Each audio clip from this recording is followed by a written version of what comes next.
on Daf Chav Daled Amid Base 24b. Today's Daf is 25 Chav Hey, and we are on 24b towards the end. So Gemara wants to. They just brought the memra of Rabbi Yochanan that any hana, in order to be liable, to be chayiv, you have to have transgressed it in a way that's a benefit, in the normal way of benefiting from it. And Rabbi Zeir want to prove this from the fact that by usage of arla, which is the produce from the first 3 years of a tree, that if somebody benefited from oil of the olives or from wine,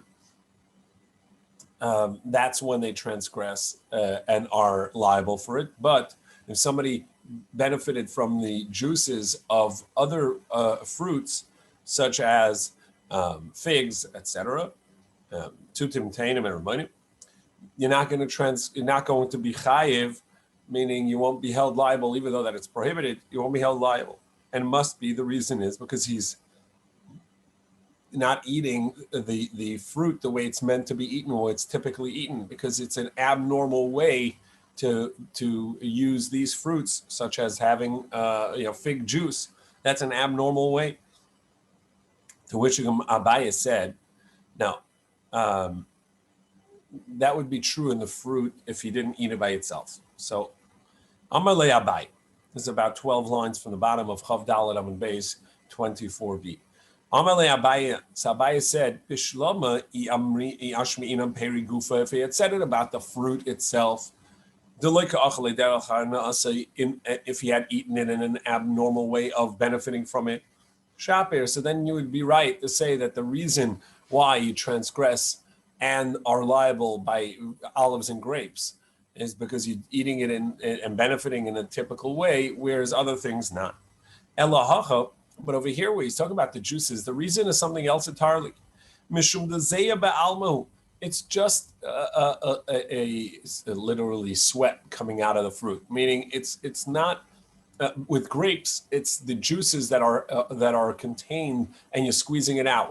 With the oils, you're extracting the oils. Here, when you squeeze some fruit juice from other fruits, that's not considered the a juice. It's rather just water coming out of it, and it doesn't count as the fruit itself. So that's the reason it's more lenient. It's not on account of that it's an abnormal way. It's just it's not the main of the fruit and doesn't count. Ama Abaye. So now the Gemara is going to introduce that even though we just said that you have to benefit or eat it in a typical way in order to be held liable for the transgression of benefiting from something, the Isser Hana has to be done b'derech hana. The prohibition of benefit has to be done in the manner that's typical for benefit. However, there are going to be two things that the Torah doesn't specifically say don't eat it. And therefore, even an abnormal way of benefiting would also be prohibited, because the Torah just calls it its prohibition of benefit is something else. So Amar Abaye said, everybody agrees by the mixed seeds of vineyard. If somebody grows vegetables in a vineyard, that there the transgression would be, even if you not only the transgression, the punishment, you would be held liable even if you eat from it in an abnormal way. My time. And what's the reason? Since it doesn't say you shall eat it, you shall not eat it, which would mean a typical way of benefiting from it. The Torah over there simply says that pentuktash. The Torah says that it's the produce that's in the mixed seeds, that's in a place where it's not allowed to be grown. It'll become kodesh. It'll you're not allowed to eat it because it may become prohibited. And so that prohibition is not specifically eating. And so any way that you benefit from it is going to be prohibited. Any benefit.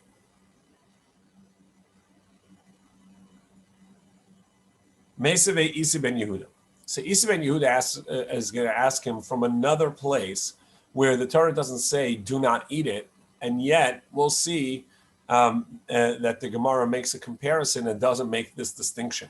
That's really what the Gemara is going to say. We're going to go through a little bit of a longer Gemara trying to look for the source of the prohibition of eating and benefiting from basar b'chalav, from milk that was cooked with meat, or meat cooked with milk. And the Gemara is going to make a comparison to Kalei Kerem, to the vineyard produce, that mixed seed vineyard produce, and yet the Gemara doesn't make this distinction. That's the Gemara where the Gemara is going to head now. We're going to go into a brisa that's a little bit longer. Meisavei Isa ben Yehuda Imer. Isa ben Yehuda says, "Menayim labasa b'chalav shu aser." How do we know that there is a prohibition of eating the mixed milk and meat? The Torah says, "Don't cook lo sevashel gedi b'chalavimo." Don't cook a young in its mother's milk. And here, you've cooked it. How do you know that you now may not eat it? So Nemar Khan, so it says over here, by the cooking of milk and meat, ki am kadosh ata, because you are a holy nation to Hashem. V'nemar lahalon, and it also says by the prohibition of treifa, of meat of an animal that is dying on account of something happening to it. It's missing a limb, it's been attacked, etc. The Torah says, "Va'anshe kodesh tihiyun li," you will be holy to me.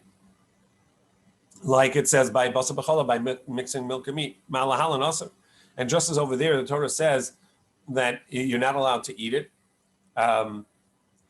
So too over here, afkan aser. So too over here, in regards to the mixing of milk and meat, you may not eat it. And that tells me it's prohibited in benefit, in eating. You're not allowed to eat it. And how do you know that it's prohibited in benefit as well? By the cooking of milk and meat. Terefa is not prohibited in benefit. As the Torah says explicitly, you're allowed to give it to the dog. So over here, how do you know that mixing milk and meat would make it prohibited in benefit as well? You're not even allowed to sell it. You're not allowed to gift it. Amres kal v'chomer.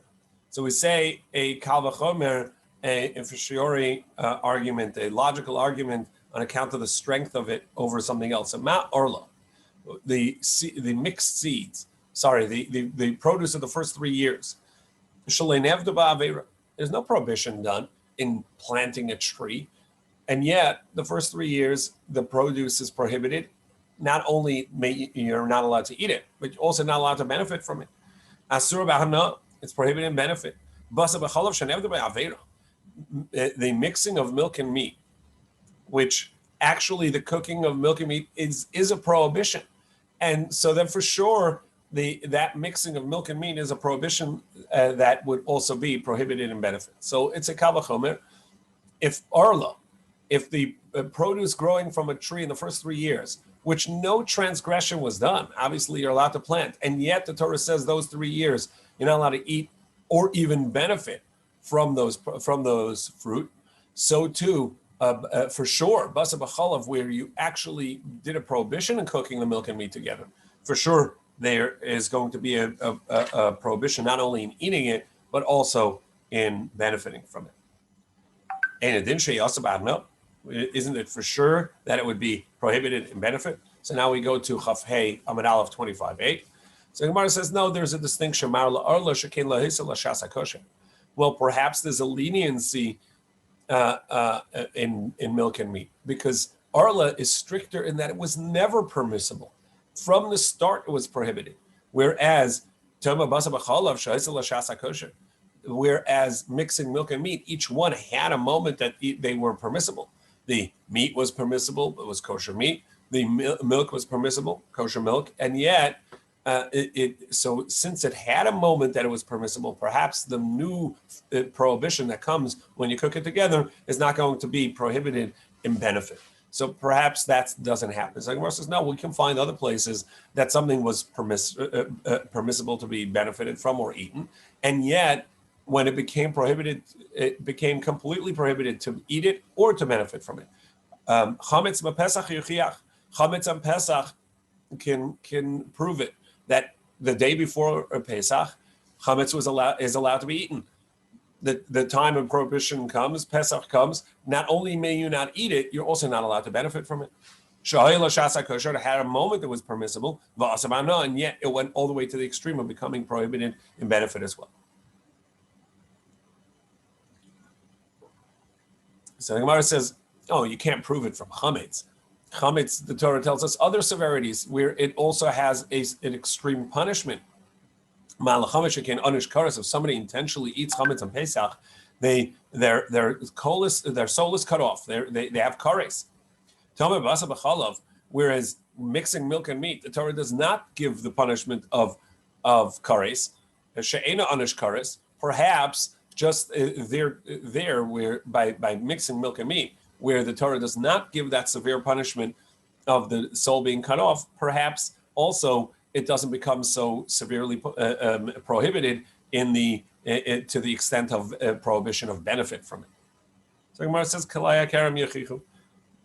Well, we can actually prove it from mixing the seeds in a vineyard, where you plant vegetables in a vineyard, and there you're not allowed to eat from it. But But if somebody does intentionally eat from it, they don't get the punishment of kares. The soul is not cut off, and yet and it is prohibited in benefit. So we see that the prohibition of benefit is not bound to the severity of the punishment, but rather it's a severity of prohibition, but not severity of punishment per se. And therefore, we see that kalaya kerem, the mixing of seeds within a vineyard, it's prohibited in benefit, but doesn't have the severe punishment of kares. So to basa b'chalav, which doesn't have the severe punishment of kares, could be prohibited in benefit. Now that's the end of that brisa. But the Gemara asks, V'im Isa, if you're correct that eating from the vineyard, mixed seeds from Kilai HaKerem, or benefiting from it, even if you benefit from it or eat from it in an abnormal way, you're still gonna be liable to for it. And the reason for that is because the Torah doesn't say don't eat it. The Torah says pen tukdash, maybe it'll become like kodesh, it'll become prohibited to you. Because of the prohibition, because of transgression. Now, ve'im isa, and if this is correct, nifrach, well, let's ask a distinction and say, how can you prove anything from Kalai Kerem? Kalai Kerem has its own extreme prohibition that even in an abnormal way of usage, you're also going to be held liable. That you get punished for it even if you don't eat it or benefit from it in a normal way. So that must be proof that Abaye's statement that Kalaya Kerem, even Shlukadar Hanasa, that this mixed seed in a vineyard, even if you're using it in an abnormal way to its benefit, in the way that you would benefit this item, nevertheless you're held liable. Abaya will respond, well, actually, we're trying to prove it in regards to mixing milk and meat. Mixing milk and meat has the same rule as Kilaya Karam is mixed seeds in a vineyard. And there's a prohibition and benefit, even in an abnormal way. And why is that? The reason Abaye said that in regards to Kilaya HaKerem, in the mixed seed in a vineyard, that even if you benefit in an abnormal way, you're still going to be looking alav, you're still held liable for it. The reason is because the Torah doesn't say don't eat it, which would mean a normal benefit. Rather, the Torah used a different term. Well, actually, by basa b'chalav, by mixing milk and meat, it's the same. Of Abai, what are we looking at? We're talking about to compare the mixed seed in the vineyard, the kalaya karam, together with basa b'chalav, mixing milk and meat. That to tell us that generally, even though generally you only held liable if you transgress in a typical way, here even if it's an atypical way. Well, milk and meat mixing, also the Torah doesn't say don't eat it. We just learned it before, we were able to prove it, but and as the Gemara tells us in Chulin, the Torah says 3 times, don't mix, don't cook the young in its mother's milk, to tell you that there's a prohibition in cooking, prohibition in eating, and a prohibition in benefiting. But we learned that in a Kal V'chomer before, but the Torah never says do not eat it, to tell us that even if you're eating it or benefiting from it in an abnormal way, you still held liable. That's Abaye's explanation. The idach, the kamaisiv, and the one who asked the question on Abaye, he says no. That's why we're learning it from Nevela, where it does say that you have to. There's a prohibition in eating it, to tell you that it has to be in a typical way. In other words, we saw in the Gemara that even though the Gemara in Chulin said that the Torah said 3 times, do not cook a young in its mother's milk, and one of them is to tell you the prohibition of cooking, one is to tell you the prohibition of eating, and one is to tell you the prohibition of benefit. Nevertheless, the Torah also made a comparison, and the Gemara brought it here, that Anshe Kodesh Tihuli, that be people of holiness to me, and the comparison for us with Basa B'chalav, where Ki Am Kodesh Atel Hashem Lakecha, because you are a holy nation to Hashem, and that comparison of calling us an Am Kodesh, a holy nation, is to tell us that the laws of Basa B'chalav are compared to the laws of Terefa, and by Terefa it explicitly says don't eat it. And so that tells us that also the prohibition of Basa B'chalav is compared in regards to this matter. It's compared to the prohibition of Terefa, to tell you that it has to be eaten or benefited from in a manner that's typical for this food in order to transgress or to held liable for the transgression. The prohibition is there regardless. You're not allowed to benefit from it, so you can't benefit. But if you did so intentionally, in a manner that's atypical to this thing, so that's going to be considered a lesser degree of prohibition, and one will not be held liable, one will not get punished and based in. That's why we learn it from Terefa. Just as the Terefa, and the Gemara here refers to it as Nevela, but it's the same. Ma Terefa, the Torah says Achila, don't eat it, which means benefit, that the benefit would be in a typical way. So too Basa B'chalav, you're only going to be held liable if you eat it or benefit from it in a typical manner. V'abaya.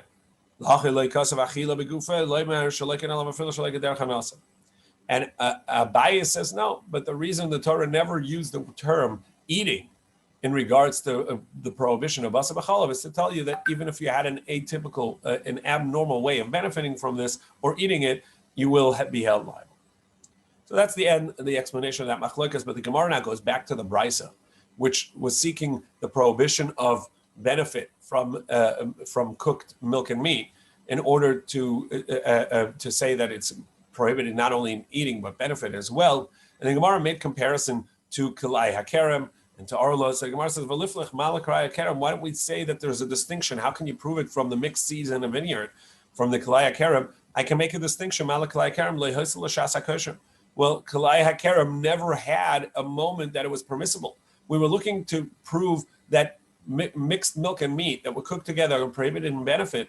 Well, actually, how can you prove it from Kalai HaKerem? You already made this distinction in the Gemara that Kalai HaKerem or Arla, that Arla was something that was prohibited from its first moment. So too, the mixed seed in a vineyard, whatever grows, is going to be prohibited from the start.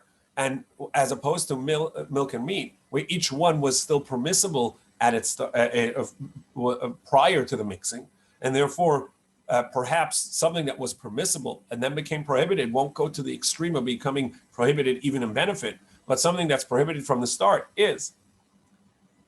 Amar Rabbi Barava is this a meres. So Rabbi Barava says from here perhaps we can prove kilaya kerem ikra ne'esarin, that there are multiple ways of learning this. We're going to go with the first version of Rashi, that from here we can see that kalaya kerem, the mixed seed, where you take seeds of vegetables and you plant it in a vineyard, ikran ne'esarid, that the very putting it into the ground to help it take root. In other words, the planting of this produce in the vineyard is a prohibition as well. And therefore the seed, which you're doing the prohibition with, is already permissible to you. You are allowed to eat those seeds. They say you're taking pumpkin seed, right? You're putting it in the vineyard and you're planting it near the vines. So that pumpkin seed was permissible to you and now becomes prohibited because you're doing an action of prohibition of planting it, and that in and of itself would be the prohibition. So he wants to prove from here that there was, even by the produce in the vineyard, something that was permissible prior and became prohibited. Masav Rav Shammai. So Rav Shammai asks the question, wait, what about this? Hama'avir atzitz nakov bekerem. If somebody takes a potted plant and it carries it through a vineyard, so he has a tomato plant, okay, let's call it that, in a pot, and he carries it through the vineyard. And it's not in the ground, but nevertheless, if the potted plant has holes at the bottom, so it's getting nourishment from outside there, it's considered as if it's attached to the ground. So ma'avir atzitz nakav bekerem, if he carries it through the vineyard, im hosef ma'asayim aser, if it grows a 100th of what it has, a 200th of what it has, so then the growth would not be considered nullified and is significant, and then it's going to become prohibited. But if I didn't, my carrying it through, it would not be a prohibition, even though that it grew a little less than that. So that tells us that there's no prohibition until such point that a certain amount grew, but the actual bringing it through, essentially mixing the seed of the potted plant with the vineyard, is not going to be prohibited. Amar Rava Trei Krei Ksivi. So Rava said actually the two verses that seem contradictory, and this is the meaning. In the one verse it says that don't plant in your vineyard a mixed seed. Perhaps what does grow is going to become prohibited. Hamalea hazera, ashetizra, the seed which you plant is going to be prohibited. And then it says uchsiv. It says over there pentukdash hamalea. Maybe that which grows, that was full, becomes prohibited. So we have a contradiction here between the verses. In the verse itself, it seems the seed is prohibited, or that which grows is prohibited. So what is the meaning? Zarua mi'ikare. So the meaning is like this: if you plant it in the vineyard itself directly, so you're planting it within the vineyard, bahashrasha, then it's just the taking root, meaning the putting it into the ground. For it to take root is going to be an action of prohibition, and from the start it would have been permissible, and it is prohibited from when you put it in. Whereas zarua, but if something is already planted in a potted plant elsewhere, and you're bringing it into the vineyard and adding it into the vineyard after it's already a plant, there it's only going to be a prohibited mix of seed of the vineyard and the plant. The vegetables, if it actually grows within the vineyard. So we now end this section of where the Gemara says elaborates on Rabbi Yochanan's halacha that every prohibition of the Torah, that the Torah says you may not benefit from it or eat from it, you will only be held liable. The prohibition is there regardless, but you will be held liable only if you actually benefit from that prohibited food or item in a manner that's typical. Besides for Abaye says, besides for kilai hakerem, the mixing of seeds, which the Gemara just said, if you initially planted in the vineyard, was originally permissible, but the prohibition is in mixing the seed and then you're not allowed to benefit from it, and you're not allowed to benefit even in a way that is that originally was even in a way that is atypical. And the same for basa b'chala, for mixing milk and meat, that once somebody did, it's prohibited not only in the having cooked it, not only in eating it, but even benefiting from it, and even in a way that's atypical to it.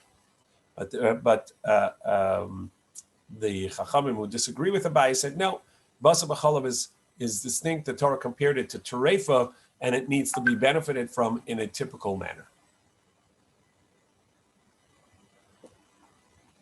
We have another statement in the name of Rabbi Yochanan in regards to benefiting from prohibited items.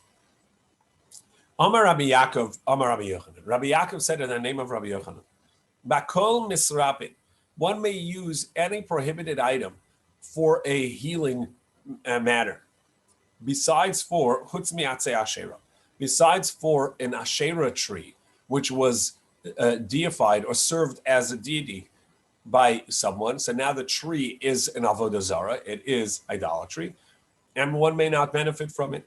So Gemara says, wait, hechidam, inema the ikasakana, if there's a danger to the person's life, afilat asherah nami, well then you should even be allowed to benefit from an asherah tree, because we know the Torah says v'chai behem v'lo sheyamas behem. The Torah says these are the teachings of the Torah that you shall live by, live and not die. And so prohibitions are suspended when there's a life at stake.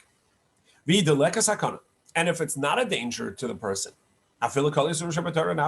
well then other prohibitions are also prohibited if it's not dangerous. You can't heal yourself from a scratch with something that's prohibited because look, I have a wound. It has to be that there's a danger there. So the Gemara says, no, you're right. It would have to be that there's a danger to life. And yet Rabbi Yochanan says, in this case, it would be prohibited. And yet, in regards to Atzei Asherah, idolatry, it is prohibited. The Tanya, as we learned, Rabbi Eliezer says, in the Shema we say, in the Ahavta we say, you shall love Hashem your God with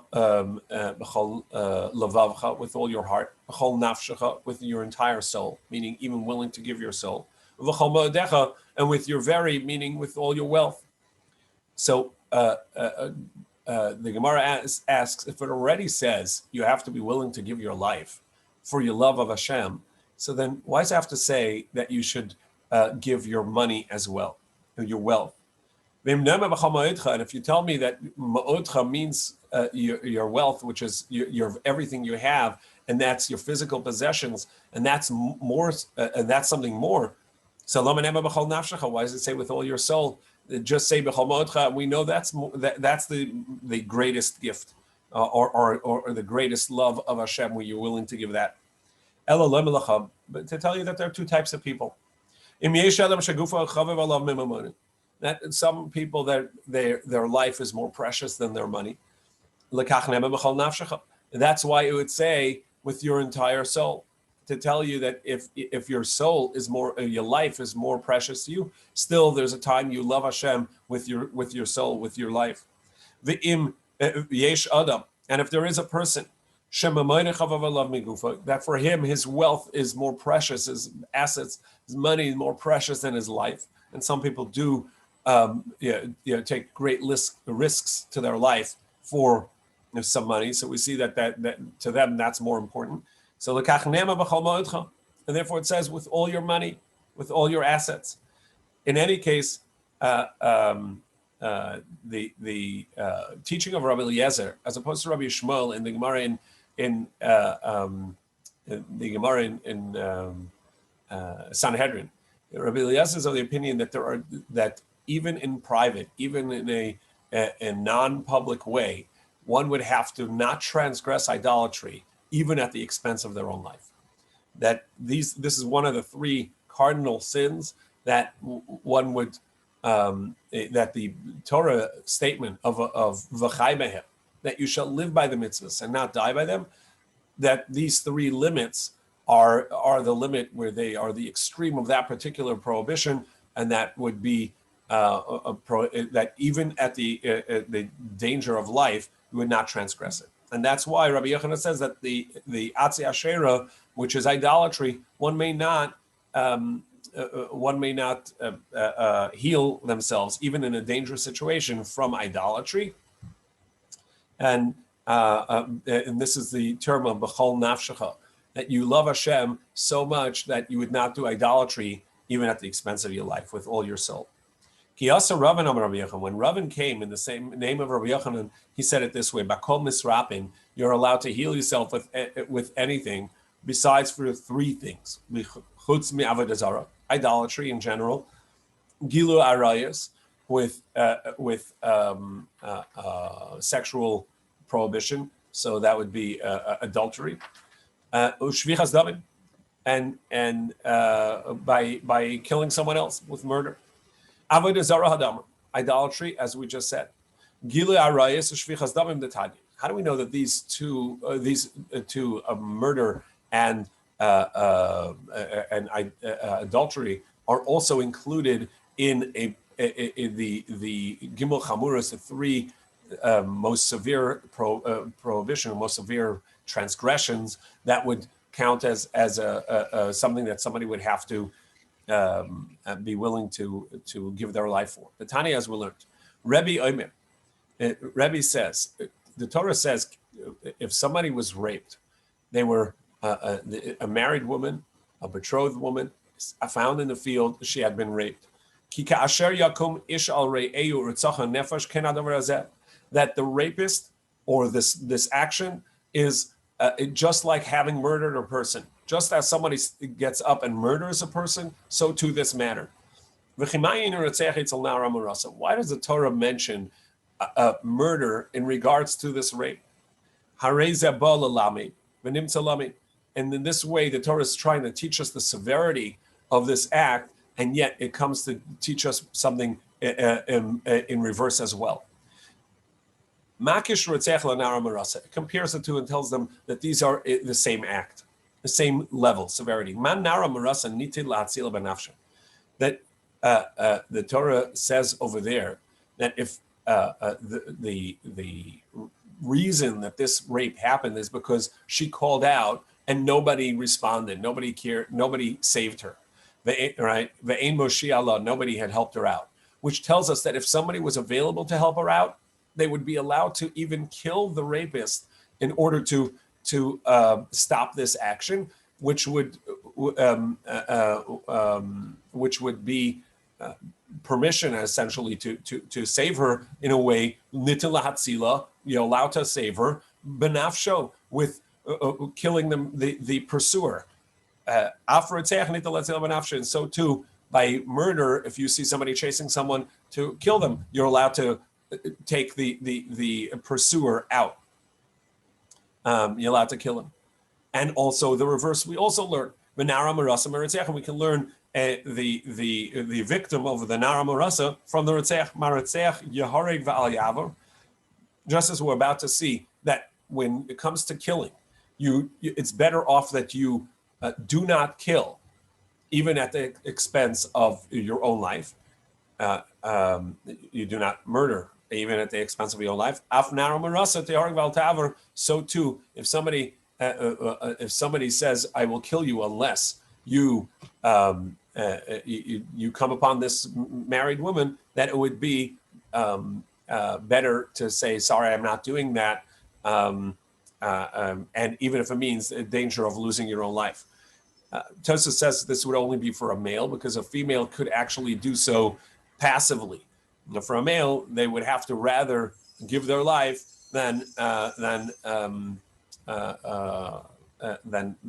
transgress this adultery. And how do we know that it's better not to murder even at the expense of your own life? Svaru, that's a logical conclusion, the Gemara says. Like someone who came in front of Rava Amalei Mari Durai, I was hired by the leaders of our city. I mean, the feudal leader, whoever it was, whether it was a duke or a whatever other term you would have. And he said, Amar li zilkat lepladia. Said, it's your job to take out so-and-so, to kill him. V'iloi katalina lach. And if you don't do it, we're going to kill you. So he came to Rava. He said, am I allowed to kill this person because I have to save my life? Amalei lik telucha. No, you're better off allowing yourself to be killed. In other words, let them kill you if that's what they do. But you should not have blood on your hands. You should not kill. My chaz is the dame di dach samik tfei. Why would you think that your blood is darker, is redder? Dilma dame dahu gavra samik tfei. Maybe his is redder. The idea being, Rashi says that of course, every life is precious, but we don't think that your life is more precious than that person's. And if you kill, not only is your life, is there a lost life, but your life is now sullied. You have blood on your hands. Let them have the blood on their hands. And a life is lost. Every life is precious. Your life, the other person's life, it's the same. So you're not allowed to kill. You're not allowed to kill to save your life. Now, Marav Baravashi Ashkechel Ravina the Shaivle Lebrate Beguharta de Orla. Maravashi was smearing his daughter's wound with some oils of unripened olives of Orla fruit, fruit from the first 3 years, which we said are prohibited and benefit. Amalei, so they said to him, Maravashi said to Ravina, how can you put your daughter's heal your daughter's wound with prohibited items, with the produce from an orla tree? Perhaps the Rabbanan said that you're allowed to benefit from the tree and heal someone. That's if it was a danger. But if we're not talking about a dangerous rash or whatever it is, why are you putting the oils on from this to heal your daughter? It's not a danger. Mi Amar, did they say so? Amalei Hai Ishta Samirta Nami Kashasa Kanadami. This seeming like a fever rash or something about the fever. So the oils that I'm smearing on her actually is considered a danger, even though she's not at a moment of danger right now. But if I don't help her heal from it, it'll turn into something that's dangerous. And that's an important halachic status that when we talk about something that's dangerous, that we would break Shabbos for, or any of the other transgressions of the Torah besides for the 3 that we mentioned, it doesn't have to be that they are in a state of danger right now. It's something that is an illness now that can that is developing as we speak and can develop into something that's a life danger.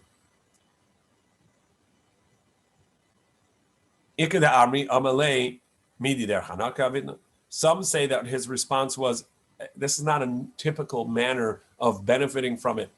And Arla would have to be benefited in a manner that's typical, and this is atypical because it was an unripened olives. So the oils are not a normal way of benefiting from these oils, and he was extracting the oils in order to help her from an atypical atypical way of benefiting. And so since I'm not benefiting in a normal way, it's going to be permissible. Even though that we said earlier that even shalok kader chanasa, even if you're benefiting in an abnormal way, it is still prohibited. It's just that you're not going to be held liable for it in loikin olav. However, in such a case, even if it's not a life-threatening danger, but it is somewhat of a danger, it's an illness, so then you're allowed to benefit from it shalok kader chanasa in an abnormal way. The Gemara now takes us to another level of question in regards to benefiting from a prohibition. What happens if it's a benefit that I didn't ask for? a benefit that is coming to me in a manner that I'm not seeking out. It comes to a person against his will, meaning he's not seeking it out. For instance, you're not allowed to benefit from chametz on Pesach. You're walking through the street, and there happens to be a bakery, and there's a smell of chametz coming out, right? So can you say, oh, you have to walk away and not walk down that street, or cover your mouth and nose and not benefit? It's coming to the person in an abnormal way. Sorry, not an abnormal way. In a way that's against their will. They're just going about their day, and something else is coming their way. And there are many scenarios like this. I picked one. It's Abaye Amar Muteres. Abaye says it's permissible. Rava Amar Asur, and Rava says no, it's prohibited. Now the Gemara is going to make a distinction in two versions of when are they disagreeing. So Efshar or Kamachaven, where you have an ability to avoid it, and you're intending to benefit, so you're actually seeking it out. You have another way to go.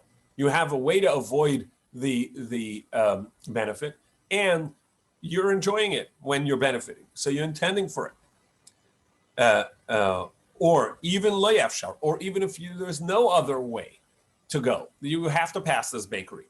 But kamachaven, but when you walk by, you say, "Oh, I'm going to wait. I'm going to take that whiff or whatever is coming out of that bakery because I want to benefit. I want to enjoy some baked goods, at least the smell of it." Everybody agrees that would be prohibited because you're intending to it. You're intending to benefit.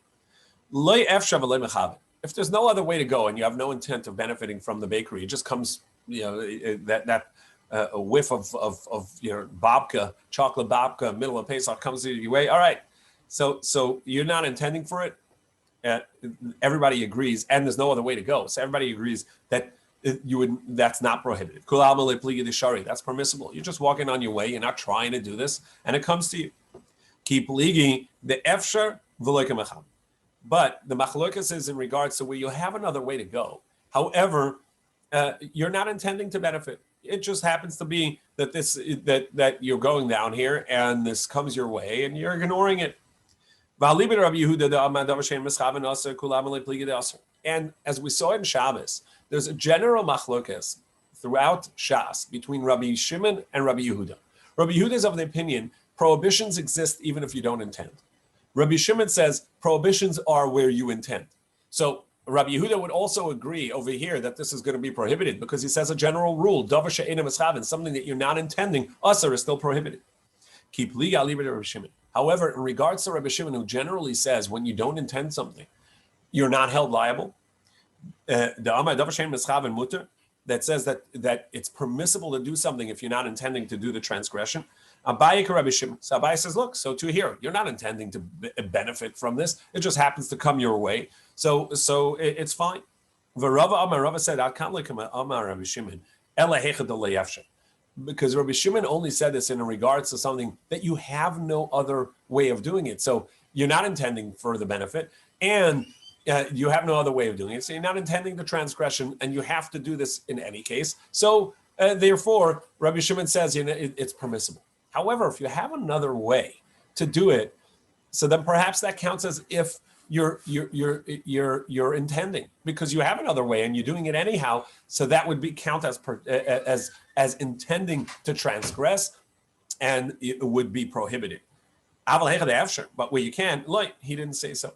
Tomorrow we'll continue with another.